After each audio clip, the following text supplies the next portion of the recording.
Chapter 13. Kill it. Kill it immediately. I wanted to run. I wanted to panic. But some strange combination of the cat's cunning and my own intelligence came together and saved me. I didn't so much as flick a whisker. If I had, I would have been dead. I knew that for a fact. If I'd reacted like I'd understood, they would have known for sure that I was no normal cat. Visser 3's hologram watched me closely. All four of his Andalite eyes were focused on me now, and behind that gentle Andalite expression, I could feel the razor-sharp focus of the powerful, evil Yerk. Chapman, too, was staring at me. He had the same look in his eyes that he had when he caught someone trying to skip out of school. I was terrified, or at least the Rachel part of me was terrified. Fluffer couldn't have cared less. He sensed my concern, but he had none of his own. There were no birds of prey here. There were no dogs. There were no smells of dominant cats.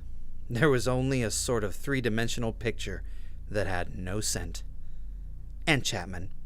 Chapman might be prey, or he might not, but he was certainly no threat. "It could be an Andalite," Visser 3 said. "Destroy it." In response, I said, "Meow." Visser 3 glared at me. "What is that?" It's the sound a cat makes, Visser. I believe it wishes to eat. So up! Suddenly, without warning, Visser 3 whipped his tail at me. A dangerous foot-long scythe-shaped blade arced toward me at a speed no human could hope to evade. But I wasn't just a human. In a tenth of the time it took to blink, I had seen the sudden motion, and I was crouched down, ears back, teeth bared. My paw, claws outstretched, swiped at the tail blade. My paw went straight through the hologram, and the blade, nothing but a projection, swept through me. Ha ha ha! It took me a second to make sense of the sound. It was Visser 3 laughing. Chapman seemed amazed too, like he had never heard the Visser laugh, like it wasn't even possible to imagine the Visser laughing. "What a ferocious little beast," Visser 3 said approvingly. "See how he did not back away or run. I am many times his size, and yet he struck at me. A pity that the species is too small to serve as a host." Yes, a pity, Chapman said warily. "Kill it," Visser 3 said. "What better form for an Andalite to use? Better kill it, just to be safe." Yes, Visser, Chapman said. Only... "Only what?" the Visser snapped. It belongs to the girl. If I kill the animal, she will be angry.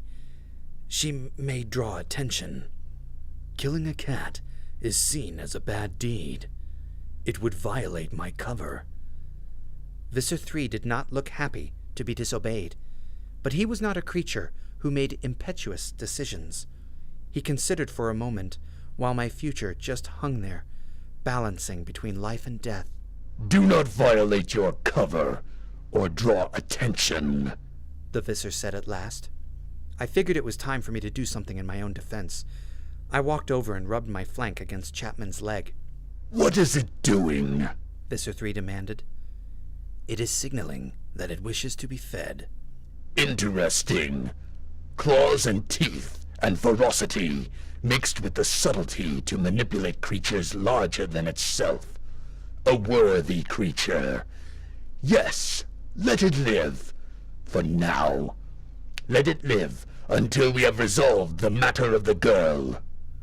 Chapman's face actually seemed to twitch. It was the only emotion he had shown, other than fear. The girl? But, Visser, the agreement with the human Chapman. Visser 3 sneered. "Agreements? Don't be a fool. We make agreements to gain voluntary hosts. Agreements are a tool, just as you are my tool. If you had brought me the Andalite bandits, I would not have to concern myself with a cat or a girl." Chapman bowed his head. I will bring them to you, do that, Visser 3 said coldly. And then the solid-seeming image began to change. The gentle Andalite body melted away, and in its place grew a monster like nothing ever seen on Earth. Where the Andalite head had been, there was now a long, thick tube. There was an opening, like some horrible mouth at the end of the tube. The thing was purple, but translucent. You could almost see through it, although I wasn't sure if that was because it was a hologram or if the animal itself was that way. The hologram Visser lowered the tube mouth toward Chapman's head. The mouth opened, revealing hundreds, maybe thousands of tiny suckers, each dripping slime. It seemed as if the tube mouth closed over Chapman's head. Chapman shook and quivered in terror. Visser 3's artificial voice said, "Don't forget, Innis 226. I gave you this Chapman body. I placed you in his head because I trusted you. I fed you his brain and made you my lieutenant. But I can suck you back out again if you fail me.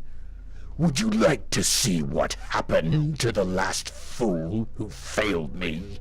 Suddenly, an image appeared in the air, like a little movie. It was a second hologram. It showed a human woman, pain-racked, screaming, with the purple creature sucking on her head. The real Chapman began to moan. Oh, no, Visser. I beg you. In the little movie, the translucent purple thing suddenly went into a spasm. From the woman's ear there came the slug. It was sucked, dripping, gray, slimy, right out of her head. The purple creature swallowed the Yerk slug. Then, the little movie ended.